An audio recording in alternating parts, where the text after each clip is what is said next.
Song Yadong and Petr are going to be fighting each other on December 7th, and the Fight Night main event is going to possibly be in Shanghai, China. And I called this fight a while ago. I made a video about it. If you want to check it out, I actually link it, where I booked the whole bantamweight division, and I talked about Petr possibly fighting Song Yadong. And I'm not saying that I'm the only person that said that. This is a great matchup. I mean, everybody knew that this was a great matchup. Two guys who are very, very good, well-rounded fighters. And this is a very, very close fight. Petr is obviously coming off, I believe, a 3-fight skid at the moment, or a 2-fight skid. I think it's either 2 or 3. I think it's 2. Actually, no, it's actually 3. That's actually insane.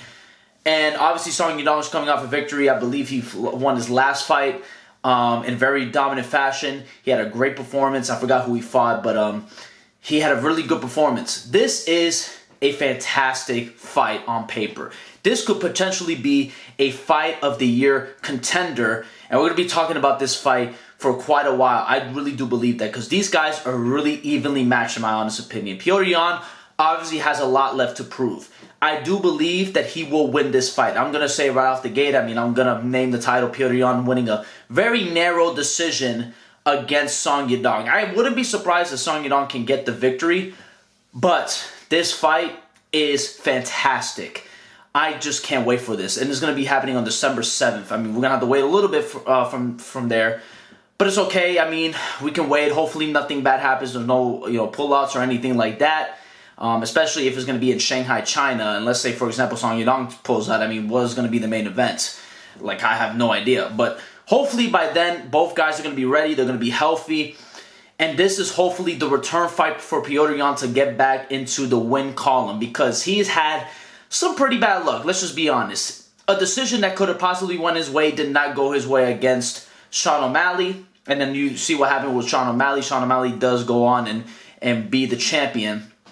And then you had that performance where he looked horrible against Merab. That was not a great performance from Petr whatsoever.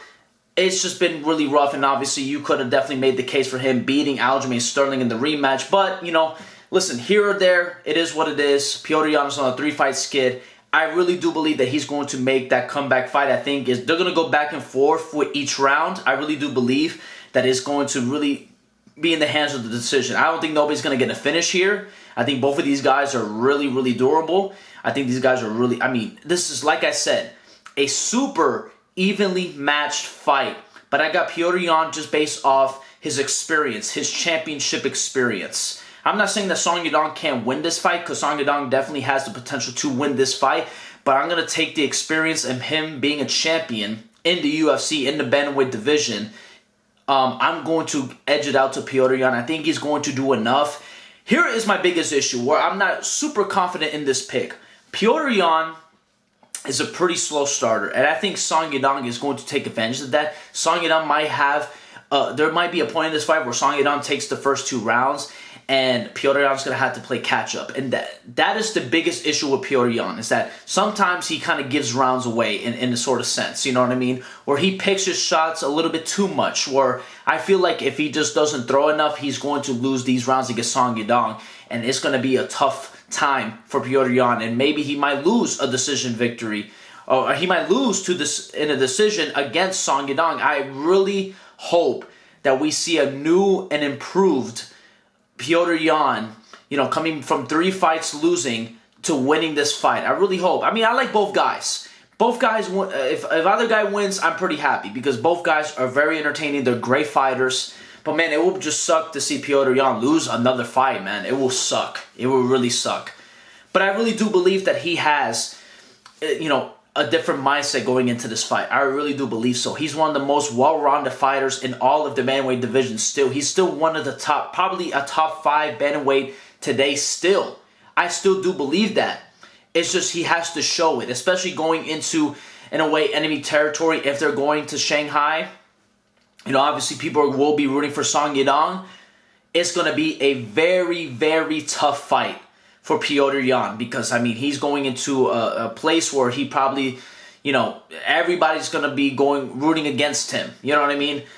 I'll be rooting for him, obviously, because I don't want to see Petr lose 4 fights in a row. That just sucks. That's horrible, especially a guy who is that talented, that great. And I feel like, I mean, I don't even think Petr Yan is that old. And to see if he loses again, I mean, bro, I don't know. I don't know what will be next for Petr Yan. I mean, he's still well enough to be a top 10 guy in the bantamweight division. But if he loses this fight, I mean, what? Is he going to fight, Pedro Munoz? Is he going to fight, I don't even know. Who the hell would he fight? I mean, Rob Font? I mean, even though I think Rob Font is fighting somebody, I believe, if I'm not mistaken. I think that got announced. But, who would he fight that will make us intrigued about Petr Yan once again? I don't know, man. This is a make-or-break fight for him, honestly. Because I don't think it's a make-or-break fight for Song Yadong. Song Yadong is so young. He's a young guy. I think he's still in his 20s. You know what I mean? I think Petr Yan is in his 30s. I don't think he's that old either. But it's like, man, dude, 4 fights in a row you lost. What is the next move? Well, like, we have to possibly be thinking maybe, I'm not saying that he should go down in weight or up in weight. I don't think he should go up in weight because, I mean, I think he's too small for the 145-pound division. And 125, I mean, that's a lot of weight cutting, man. That is way too much. Even though I believe he beat a lot of the guys in 125, but now people are just going to call him a weight bully, that he just can't hang with the best of them anymore in the bantamweight division. And I don't want to hear that whatsoever. So, I am picking Petr Yan, not confidently. I think he's going to win a narrow decision. I think it's going to be a 48-47 victory, maybe a possible split decision for Petr Yan. I think Petr Yan is going to be able to utilize his kicking game pretty well. I think he's going to be able, his boxing, his striking is absolutely fantastic. I think he's going to utilize his boxing pretty well against Song Yadong. I know that he's not going to, I don't think he's going to be able to drop Song Yadong at all in this fight, but if he can just piece him up and show that top-tier striking, that obviously that, he's a top-tier striker. Let's just be honest. He's one of the best strikers in all of the UFC still. Even with a 3-fight losing streak, I still believe he's one of the best strikers in the UFC. I just need him to start off quick. I need him to win at least one of the first 2 rounds. And I can definitely see him get a decision victory over Song Yadong. But I can see it go either way. Let me know what you guys think about this fight. I am super excited. I think this is going to be a fight of the year candidate for sure. And yeah, super excited for it. I see you guys soon with another video. God bless y'all and I see y'all soon. Peace.